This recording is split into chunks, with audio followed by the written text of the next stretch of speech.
Heating issue ഉണ്ടോ എന്നാണ് എല്ലാവർക്കും അറിയാനുള്ളത്. ബേസിക്കാണ് വിവോയുടെ S300. ഇതിൻ്റെ ഒരു complete 1 month used review video ആയിരിക്കും ഇത്. ഇതിൻ്റെ മെറിറ്റ് എന്താണ്, ഡിമെറിറ്റ് എന്താണ്, ഇത് ആർക്ക് എടുക്കണം എടുക്കണ്ട എന്നുള്ള ഒരു complete packed used review video ആയിരിക്കും ഇത് 1 month നമ്മളിപ്പോൾ യൂസ് ചെയ്ത് കഴിഞ്ഞ്. അപ്പോൾ ഒരുപാട് കമൻസ് ആ വീഡിയോയ്ക്ക് ഞാൻ റിവ്യൂ വീഡിയോ ഇട്ടതിൽ വന്നു കഴിഞ്ഞ്.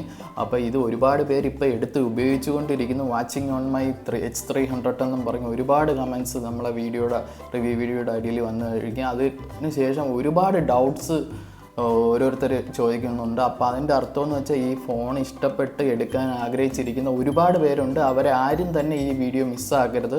നിങ്ങളുടെ ഡൗട്ടെല്ലാം ഞാൻ കംപ്ലീറ്റ് ആയിട്ട് ക്ലിയർ ചെയ്ത് തരും. അപ്പോൾ അധികം താമസിപ്പിക്കാതെ നമുക്ക് വീഡിയോയിലേക്ക് പോവാം. Welcome back.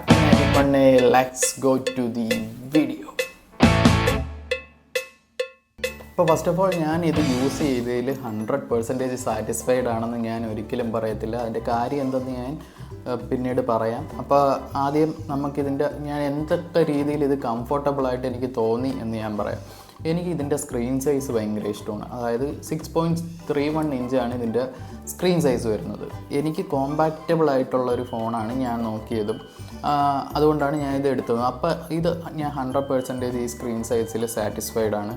പിന്നെ ഇത് പറഞ്ഞിട്ടുള്ള റിഫ്രഷ് റേറ്റൊക്കെ കറക്റ്റ് അതേപോലെ നമുക്ക് കിട്ടിയിട്ടുണ്ട്. അതേപോലെ അഡാപ്റ്റീവ് സ്ക്രീൻ റിഫ്രഷ് റേറ്റ് ഇതിൽ സെറ്റ് ചെയ്യാൻ പറ്റും. അതുകൊണ്ട് തന്നെ നമുക്ക് ചാർജ് ഒരുപാട് ലാഭിക്കാൻ പറ്റും. അതായത് നമുക്ക് യൂസിനനുസരിച്ചുള്ള ഒരു റിഫ്രഷ് റേറ്റ് ഇതിന് ഓട്ടോമാറ്റിക്കലി സെറ്റ് ചെയ്യാൻ പറ്റും. ഇപ്പോൾ റീഡിങ്ങിനാണെങ്കിൽ അതനുസരിച്ചുള്ള റിഫ്രഷ് റേറ്റ്, ഗെയിമിങ്ങിനാണെങ്കിൽ ഓട്ടോമാറ്റിക് അത് സ്വിച്ച് ചെയ്തോളും. അപ്പോൾ അതൊക്കെ എനിക്ക് ഇതിൽ പൊതുവേ ഇഷ്ടപ്പെട്ടു. പിന്നെ ക്യാമറ കിങ് എന്ന് വേണമെങ്കിൽ പറയാം. സത്യം പറഞ്ഞാൽ ഇതിൻ്റെ പ്രൈസ് റേഞ്ചും കാറ്റഗറിയും വെച്ച് മറ്റുള്ള ഫോൺ ഇപ്പോൾ OnePlus 15, IQ 15 അങ്ങനെയുള്ള ഫോണുകൾ വെച്ച് iPhone 17 ഇതൊക്കെ വെച്ച് കമ്പയർ ചെയ്യുമ്പോൾ ക്യാമറ കിങ് എന്ന് തന്നെ വേണമെങ്കിൽ പറയാം. അത്രയും ആപ്റ്റാണ് ഇതിൻ്റെ ക്യാമറ ഫീച്ചേഴ്സ്, ഇതിൻ്റെ AI ഫീച്ചേഴ്സ്.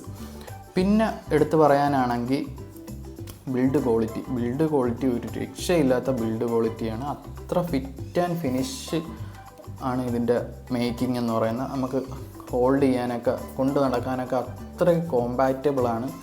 അത് എനിക്കിതിൽ നന്നായിട്ട് ഇഷ്ടപ്പെട്ടു. പിന്നെ ഉള്ള കാര്യം എന്ന് പറഞ്ഞാൽ വീഡിയോ ക്വാളിറ്റി പലർക്കും ഉള്ള ഡൗട്ടാണ്, വീഡിയോ ക്വാളിറ്റി എങ്ങനെയുണ്ടെന്ന്. വീഡിയോ ക്വാളിറ്റി ഐഫോണിൻ്റെ കൂടെ പിടിച്ച് നിൽക്കാൻ പറ്റുന്ന അത്ര തന്നെ വീഡിയോ ക്വാളിറ്റി ഇതിനുണ്ട്.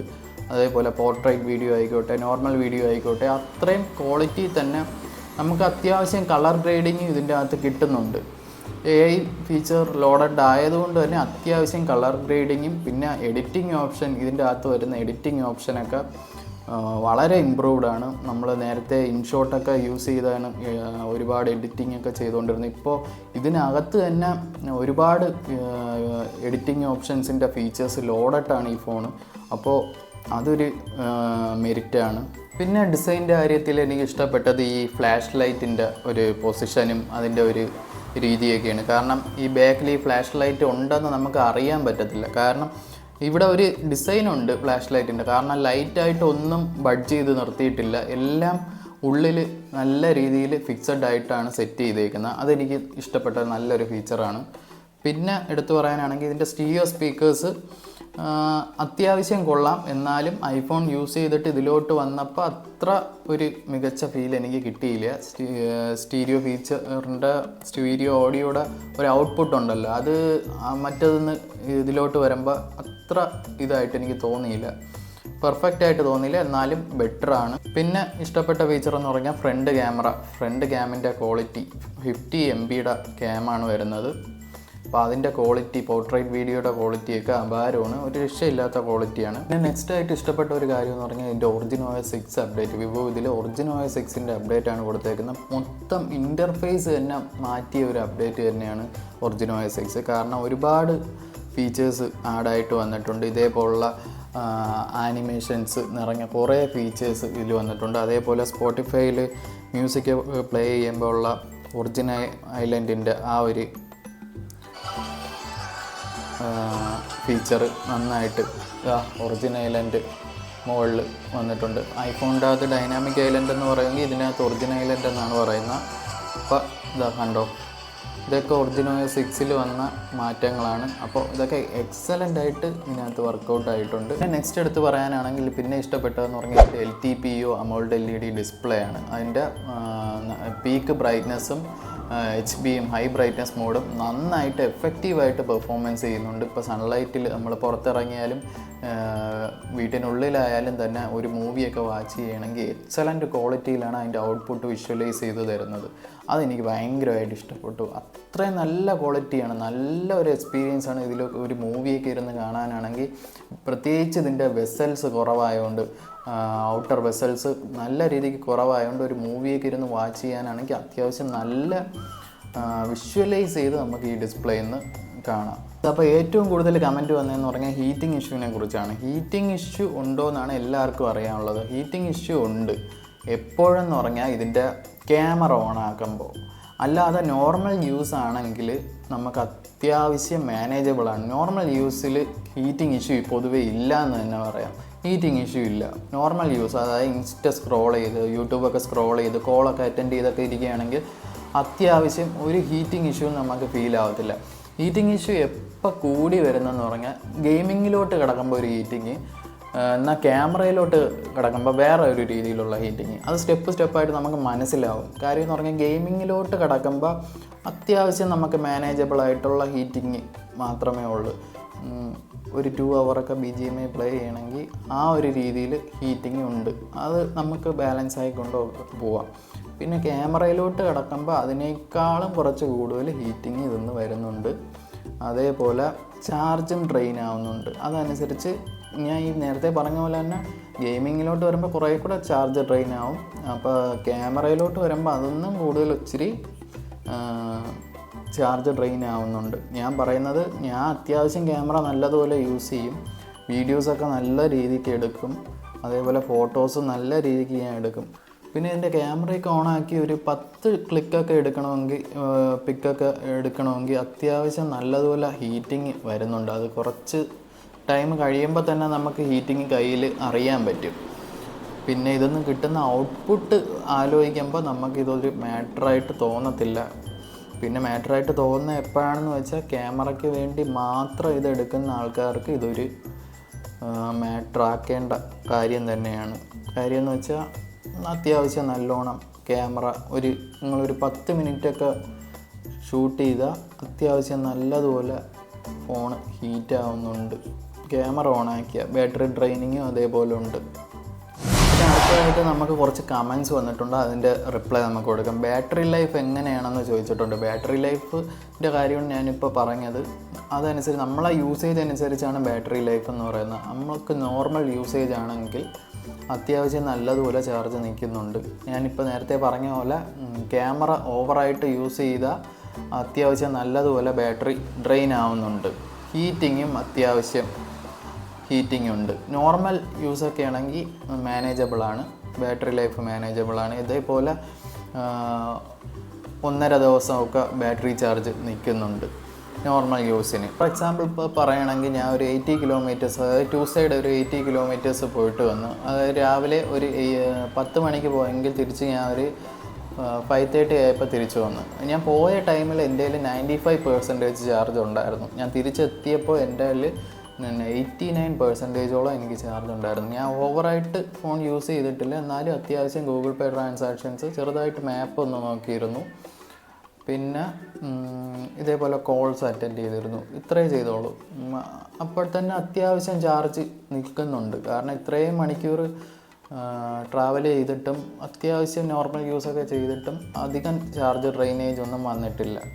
95-ന്ന് 89 എന്ന് പറഞ്ഞാൽ വളരെ കുറവായിട്ടാണ് എനിക്ക് തോന്നിയത്. അത്യാവശ്യം ട്രെയിനിങ് കുറവാണ്. പിന്നെയുള്ള ഒരു കമൻ്റ് എന്ന് പറഞ്ഞാൽ 4 hourൊക്കെ BGMI 1 day ഡെയിലി കളിക്കും. അതേപോലെ നല്ലൊരു ക്യാമറ ഫോണും വേണം. അതിന് ഈ ഫോൺ ചൂസ് ചെയ്തിരുന്നേ ഞാൻ പറയുള്ളൂ. കാര്യം എന്തെന്ന് വെച്ചാൽ 4 hourൊക്കെ BGMI കളിക്കാൻ പറ്റിയൊരു ഫോണല്ല ഇത്. അതിന് പറ്റിയൊരു ചിപ്സെറ്റാണെന്ന് എനിക്ക് തോന്നുന്നില്ല. കാരണം ഈ ബഡ്ജറ്റിന് എടുക്കാൻ പറ്റിയ വേറെ ഗെയിമിംഗ് ഫോൺ വേറെ ഉണ്ട്. പിന്നെ ഇത് രണ്ടും ക്യാമറയും ഗെയിമിങ്ങും കൂടെ സാറ്റിസ്ഫൈ ആയിട്ട് കൊണ്ടുപോകുന്ന ഒരു ഫോൺ എനിക്ക് തോന്നുന്നില്ല. രണ്ടും കൂടെ സാറ്റിസ്ഫൈ ആയിട്ട് കൊണ്ടുപോകുന്ന ഫോണ് ഒരു മീഡിയം റേഞ്ചിൽ കൊണ്ടുപോകണമെങ്കിൽ OnePlus 15 IQ15 എടുക്കുന്നതായിരിക്കും നല്ലത്. അതല്ലാതെ ഗെയിമിങ്ങിന് വേണ്ടി ഇത് ചൂസ് ചെയ്യുന്നത് ബെറ്റർ ഓപ്ഷനാണെന്ന് എനിക്ക് തോന്നുന്നില്ല. ബെറ്റർ IQ15 OnePlus 15 ചൂസ് ചെയ്യുന്നതായിരിക്കും ബെറ്റർ. പിന്നെ വീഡിയോഗ്രാഫി എങ്ങനെയുണ്ടെന്ന് ചോദിച്ചിട്ടുണ്ട്. വീഡിയോഗ്രാഫി ഐഫോണിൻ്റെ കൂടെ പിടിച്ച് ഇരിക്കാൻ പറ്റിയ വീഡിയോഗ്രാഫി തന്നെ ഉണ്ട്. അത്യാവശ്യം നല്ല ക്വാളിറ്റി തന്നെ വീഡിയോഗ്രാഫി നമുക്ക് വീഡിയോസ് എടുക്കാൻ പറ്റുന്നുണ്ട്. അതേപോലെ പോർട്രേറ്റ് വീഡിയോസ് എക്സലൻറ്റ് ക്വാളിറ്റിയാണ്. അതേപോലെ ഫ്രണ്ടിലെ പോർട്രേറ്റ് വീഡിയോ അതും ഒരു രക്ഷയില്ലാത്ത ക്വാളിറ്റിയിൽ നമുക്ക് കിട്ടുന്നുണ്ട്. പിന്നെ ചോദിച്ചിട്ടുള്ള ഒരു ഷെയ്ക്ക് സൗണ്ട് വരുന്നുണ്ട് ക്യാമറ സൈഡിൽ നിന്നെന്ന് ചോദിച്ചിട്ടുണ്ട്. അത് എനിക്കത്ര ആ ഒരു ക്വസ്റ്റ്യൻ എനിക്ക് അത്ര വ്യക്തമായിട്ടില്ല. എന്നാലും നോർമലി ഷെയ്ക്ക് ചെയ്യുമ്പോഴാണ് സൗണ്ട് കേൾക്കുന്നതെങ്കിൽ അത് എല്ലാ ഫോണിലും കേൾക്കും. S300 ആയിക്കോട്ടെ, 300 Pro ആയിക്കോട്ടെ, ഇനി 200 Pro ആയിക്കോട്ടെ, ഈ ലെൻസസ് വരുന്ന ഫോൺസിൽ എല്ലാത്തിലും ഈ ഒരു സൗണ്ട് കേൾക്കും. അത് കാര്യം എന്തെന്ന് പറഞ്ഞാൽ അത് സ്റ്റെബിലൈസേഷന് വെച്ചേക്കുന്ന ഒരു പരിപാടി ഇതിൻ്റെ അകത്തുണ്ട്. അതിൻ്റെ സൗണ്ടാണ് ഈ കേൾക്കുന്നത്. അപ്പോൾ അതാണ് കാര്യമെങ്കിൽ വളരെ സീരിയസ് ആയിട്ട് കരുതേണ്ട കാര്യമില്ല. ഇനി അതല്ല, ക്യാമറ ഓൺ ആക്കുമ്പോൾ ഇതേപോലെ സൗണ്ട് കേൾക്കുന്നതെന്നാണ് ഉദ്ദേശിച്ചിട്ടുണ്ടെങ്കിൽ അത് സർവീസ് സെൻറ്ററിൽ കൊണ്ട് കാണിക്കണം. അത് കംപ്ലൈൻറ്റ് തന്നെയാണ്. പിന്നെ ഫസ്റ്റ് അപ്ഡേറ്റിന് ശേഷം പ്രോബ്ലം ഉണ്ടോ എന്ന് ചോദിക്കുന്നു. ഒരു പ്രോബ്ലവും ഇല്ല. അത്യാവശ്യം നല്ല പെർഫോമൻസ് തന്നെയാണ് കിട്ടിയേക്കുന്നത്. അപ്ഡേറ്റിന് ശേഷം ഒറിജിനോസ് 6ൻ്റെ അപ്ഡേറ്റ് വന്നു. അത് കഴിഞ്ഞിട്ട് വീണ്ടും ചെറിയ 2 അപ്ഡേറ്റ് വീണ്ടും വന്നു. ഇതിലൊന്നും ഒരു പ്രോബ്ലം ഇല്ല. അത്യാവശ്യം ഒരു ലാഗും ഇല്ലാതെ തന്നെ, അല്ലെങ്കിൽ ലൈനോ കാര്യങ്ങളോ ഒന്നും വന്നിട്ടില്ല. പേടിക്കേണ്ട, ലാഗില്ല, ഒന്നുമില്ല. പഴയ പോലെ ഇത് കിട്ടിയ എങ്ങനെയാണോ അതേപോലെ തന്നെയാണ്. ഇപ്പോൾ നിലവിൽ 1 മന്ത് ആയിട്ട് യൂസ് ചെയ്തുകൊണ്ടിരിക്കുന്ന. എന്തെങ്കിലും ഇഷ്യൂസ് വന്നാൽ ഞാൻ അപ്ഡേറ്റ് ചെയ്യും. ഇപ്പോൾ നിലവിൽ OS അപ്ഡേറ്റ് വന്നിട്ട് ഒരു ഇഷ്യൂസും ഫേസ് ചെയ്യുന്നില്ല. പിന്നെ അടുത്ത് വന്നേക്കുന്ന കമൻറ്റ് ക്യാമറ നന്നായിട്ടുണ്ടോ, ഹീറ്റിംഗ് ഉണ്ടോ എന്നാണ്. ക്യാമറ അത്യാവശ്യം നല്ല ക്വാളിറ്റി തന്നെയുണ്ട്. ഈ ബാച്ചിൽ തന്നെ, ഈ കാറ്റഗറിയിൽ തന്നെ വേറെ ക്യാമറ കിങ് എന്ന് പറയുന്ന ഒരു ഫോൺ ഇല്ല. ഇതിനെ അടിച്ച് നിൽക്കാൻ പറ്റിയ വേറെ ഒരു ഫോൺ ഇല്ല. 76,000 എടുക്കാൻ പറ്റിയ ബെസ്റ്റ് ഓപ്ഷനാണ്. കോമ്പറ്റീറ്റേഴ്സായിട്ട് IQ15 OnePlus 15 ഒക്കെ വരുന്നുണ്ട്. അതിനെയൊക്കെ ബീറ്റ് ചെയ്തുകൊണ്ട് ഇത് തന്നെയാണ് ക്യാമറയ്ക്ക് ബെസ്റ്റ്. പിന്നെ ഹീറ്റിംഗ് ഇഷ്യൂ ഉണ്ടോ എന്ന് വെച്ചാൽ ഞാൻ നേരത്തെ പറഞ്ഞ പോലെ ക്യാമറ ഓൺ ആക്കുമ്പോൾ കുറച്ച് സാക്രിഫൈസ് ചെയ്തേ പറ്റൂ. അതിന് ഹീറ്റിംഗ് ഇഷ്യൂ ഉണ്ട്. അതാണ് അതിൻ്റെ സത്യം. ഹീറ്റിംഗ് ഇഷ്യൂ ഉണ്ട്. അത് ഈ ക്യാമറ ഓണാക്കി ഓവറായിട്ട് യൂസ് ചെയ്യുമ്പോൾ മാത്രം അത്യാവശ്യം ഹീറ്റ് ആവുന്നുണ്ട്. ബാറ്ററി ഡ്രെയിനിങ്ങും വരുന്നുണ്ട്. അത് സാക്രിഫൈസ് ചെയ്യാൻ പറ്റുമെങ്കിൽ ഈ ഫോൺ ഒരു ഗുഡ് ഓപ്ഷനാണ്. പിന്നെ ഇതൊന്ന് കിട്ടുന്ന ഔട്ട്പുട്ട് വെച്ച് കമ്പയർ ചെയ്യുമ്പോൾ നമ്മൾ ഈ ഫോൺ ഇഷ്ടപ്പെട്ടു പോകും. അത്ര രീതിയിലുള്ള നല്ല ഔട്ട്പുട്ടാണ് ഇതിന്ന് കിട്ടുന്നത്. അപ്പോൾ ഈ ഫോൺ ആരൊക്കെ ചൂസ് ചെയ്യണമെന്ന് വെച്ചാൽ ഫോട്ടോഗ്രാഫിക്ക് മെയിനായിട്ട് നോക്കുന്നവർ ഈ ഫോൺ തന്നെ ചൂസ് ചെയ്യുക. അല്ലെങ്കിൽ ഇതിൻ്റെ പ്രോ സീരീസ് ചൂസ് ചെയ്യുക. അതാണ് ഏറ്റവും ബെസ്റ്റ്. ഇതിനെ എല്ലാം വേറെ ക്യാമറയിൽ ഈ സെഗ്മെൻറ്റിൽ തന്നെ വേറൊരു ഫോണില്ല. അത്ര ക്വാളിറ്റിയിൽ ഫോട്ടോഗ്രാഫി നിങ്ങൾക്ക് എടുക്കാൻ പറ്റും.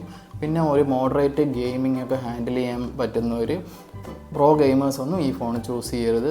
ഒരുപാട് കമൻറ്റ്സ് വന്നിട്ടുണ്ട് ഗെയിമിങ്ങിന് ഓക്കെ ആണോ എന്നൊക്കെ ചോദിച്ചുകൊണ്ട്. ഗെയിമിങ്ങിന് മീഡിയം ലെവലിൽ, ഒരു മോഡറേറ്റ് ലെവലിൽ കളിക്കുന്നവർ ഈ ഫോൺ ചൂസ് ചെയ്താൽ മതി. അല്ലെങ്കിൽ ഗെയിമിംഗ് കൺസിഡർ ചെയ്യുന്നവർ ഈ പ്രൈസ് റേഞ്ചിൽ തന്നെ വേറെ ഓപ്ഷൻസ് അവൈലബിൾ ആയിട്ടുണ്ട്. ഇപ്പോൾ ക്യാമറ കിങ് എന്ന് തന്നെ സത്യത്തിൽ പറയാം. അപ്പോൾ ക്യാമറയ്ക്ക് വേണ്ടി ഫോക്കസ് ചെയ്യുന്നവർ, പിന്നെ അല്ലാതെ മോഡറേറ്റ് ഗെയിമിംഗ് ചൂസ് ചെയ്യുന്നവർ ഈ മോഡൽ ചൂസ് ചെയ്യാമെന്നാണ് എൻ്റെ ഒരു അഭിപ്രായം. അപ്പോൾ ഇതിൻ്റെ ലോങ് ടേം യൂസർ റിവ്യൂ വരും. അപ്പോൾ അതിനെക്കുറിച്ചൊക്കെ അറിയാൻ വേണ്ടി ഈ ചാനലൊന്ന് സബ്സ്ക്രൈബ് ചെയ്ത് വയ്ക്കുക. Thank you.